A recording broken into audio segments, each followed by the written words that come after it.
شروع اللہ کا نام لے کر جو بڑا مہربان نہایت رحم والا ہے۔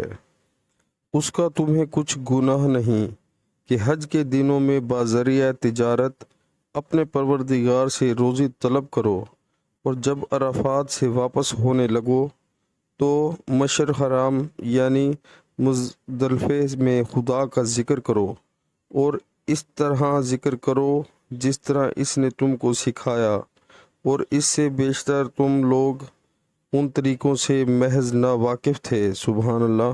پیارے مسلمانوں، اللہ تعالی ہمیں قرآن پاک ترجمے کے ساتھ سن کر اس پر عمل کرنے کی توفیق عطا فرمائے، اور 5 وقت نماز باجماعت پڑھنے کی توفیق عطا فرمائے۔ پیارے مسلمانوں، قرآن پاک کی اس آیت میں اللہ تعالی ہمیں حج کا طریقہ بتا رہے ہیں۔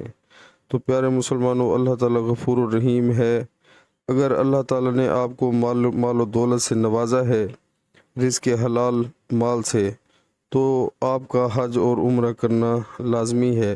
تو پیارے مسلمانوں، اللہ تعالیٰ تمام مسلمانوں کو حج عمرہ کرنے کی توفیق عطا فرمائے، اور ہمیں نیک اعمال کرنے کی توفیق عطا فرمائے۔ پیارے مسلمانوں، دنیا کی زندگی عارضی ہے اور آخرت کی زندگی ہمیشہ رہنے والی ہے، تو آخرت کے بارے میں زیادہ سوچیں۔ دنیا کی زندگی فانی ہے جو ہمارے ہمیشہ کے لیے ختم ہو جائے گی، اور آخرت کی زندگی ہمیشہ رہے گی۔ عمل کریں، انشاءاللہ بہت فائدہ ہوگا۔ السلام علیکم ورحمۃ اللہ۔